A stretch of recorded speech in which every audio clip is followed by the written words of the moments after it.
I'm back, back and back and back and back and bigger and back and back. I'm Joanne and welcome back to my YouTube channel. If you're new here, girl, hey, hey, hey. And if you're a returning subscriber, same. I missed you guys. And so let's get into the nitty-gritty of this video.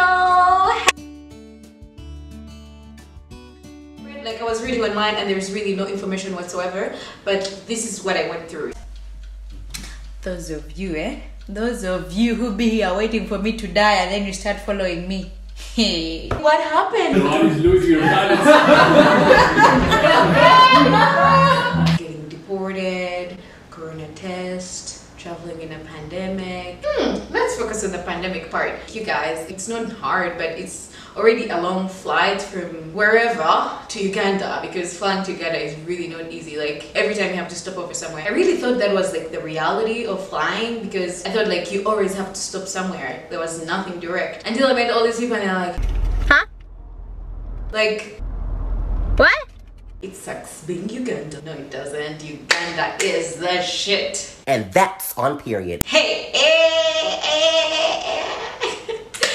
why am I like that? Oh, by the way, I'm being quarantined. This is my quarantine home. I can give you a tour if you guys want. I'll also be doing other things because now I have so much time. I have like, well, this is like my day 3, so I have like 11 more days to go. Sheesh. I don't know if I will survive that. But anyway, yeah, let's go into what it's like traveling in a pandemic, and especially if you're traveling to Uganda, because I was like literally on the first flight after the lockdown. I want to tell you guys, I was really impressed with Uganda.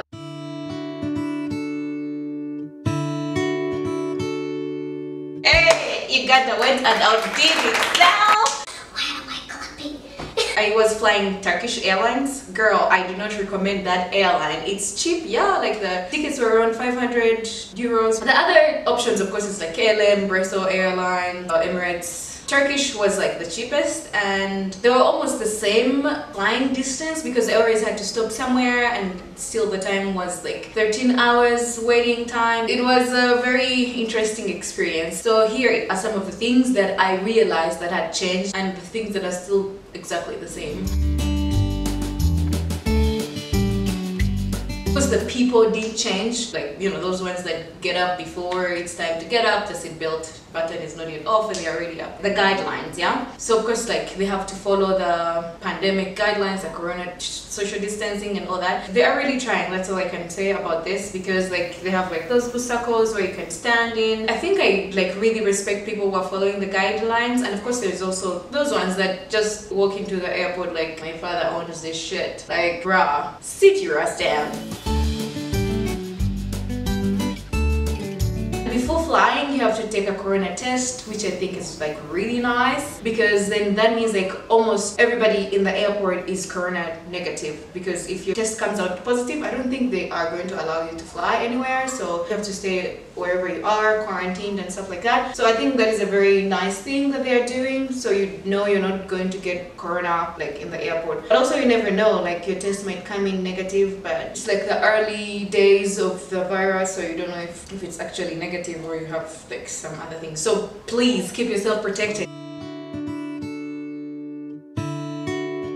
The announcements they're still the same, like, oh, put your seatbelt on, this is how you put it on, this is how you put it off, blah blah blah. You know those announcements that we all ignore? Yeah, they're still happening. But there are a few like changes and tweaks here and there, like, you know, when you're boarding you have to keep a distance. I think that's basically it about the announcements. And the other thing is, of course, the masks. You have to wear a mask whether you're flying 20 hours, whether you're flying 3, the whole freaking time you have to wear a mask. Unless of course you're eating something or drinking something, then you can take it off, and yeah, but you must wear a mask. I heard like Air France is forcing people to wear surgical masks. So if you have like your Kitenge or your Dior mask or Louis Vuitton, nah girl, that is not gonna work. So you have to get a surgical mask. For me, I was flying Turkish, and hey, they're giving us masks, which I think that was like a very nice perk. But also option, it's not like they're like literally forcing you to have it. They're just like, if you want it, here it is. If you don't, that's okay too. But make sure you're protected, okay? This is my favorite part. This is the best thing about flying in a pandemic. The middle seat is empty, so you don't have to be fixing with anybody. I mean, flying was already uncomfortable and claustrophobic and all that, so you'd like stay in your car seat or like this. But now at least there is this middle seat space, so you can maybe put like your jackets and those little things that you cannot put in your cabin up or down under your seat. But also some middle seats were not empty. Really well, because if you're going to sit in the plane, you have to like, you know, so one way or the other, like now your ass is in somebody's face. Inappropriate. Yeah, basically the other person is the other side and you're over here. But yeah, so that is more or less it. There was also like some drama that happened in the plane because you guys, this was a very long flight. And there was this guy. Yo, we need to go!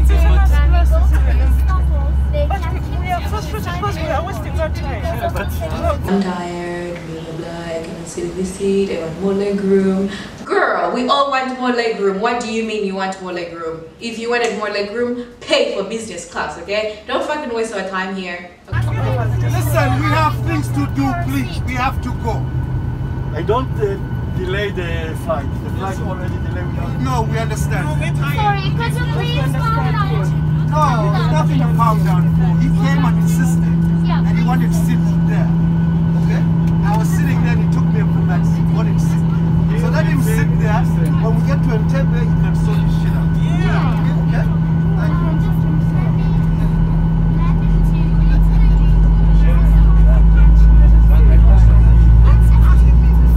Don't ask him, insist.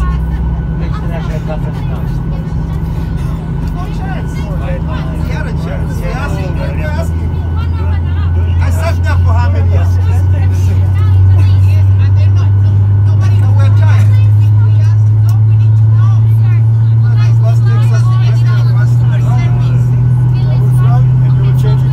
Yeah, that was the drama. Everybody's telling him to fuck off and sit down because we're already tired, we're already exhausted. Well, then we got to Uganda. They cleaned you guys. Hey, they were vacuuming the place, bleaching the shit out of us. Flying in a pandemic, by the way, is not easy. Stay wherever the fuck you are if you don't really need to be home urgently. Uganda was really impressive. Like, I was very impressed because I was in Germany and I was in Istanbul. In Germany, yeah, they're still doing the guidelines and stuff, but like you can really see like people have relaxed a little bit, which makes sense because the airport has been open for like 3 months.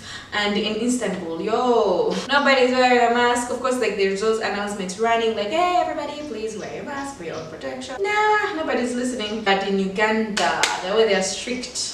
But I think also they were like overdoing it because it was like the first plane after the lockdown. Yeah, everything was still like brand new and we had to like stand in those circles and they were like really enforcing it. And if you didn't have your corona test, girl, you're not entering. Like yeah, I'm not kidding, you are not entering. and if your results are about to expire, we're happy, you're finished. I still had like a few hours left for my results to expire, but yo, the questioning I went through, the whole quarantining process was like freaking me out. The videos that were coming out were really not very good. As soon as you get off the plane, go do you, as long as your test was negative. If you are planning to fly to Uganda, it's clear, it's safe. So that was my experience. So some of the things that you need to know is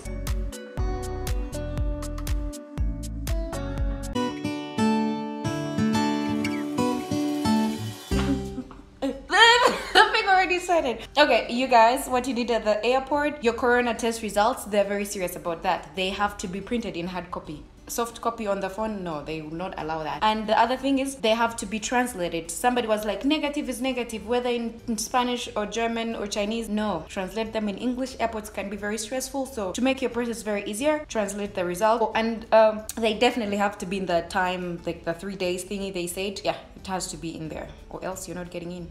Of course, social distance, masks and all that. Quarantine is not enforced per se, but you're advised, as long as you have negative results, you're advised to stay home for a few days because you never know who you met at the airport. And for me, I'm self-quarantining because most of my family is older. Okay, bye.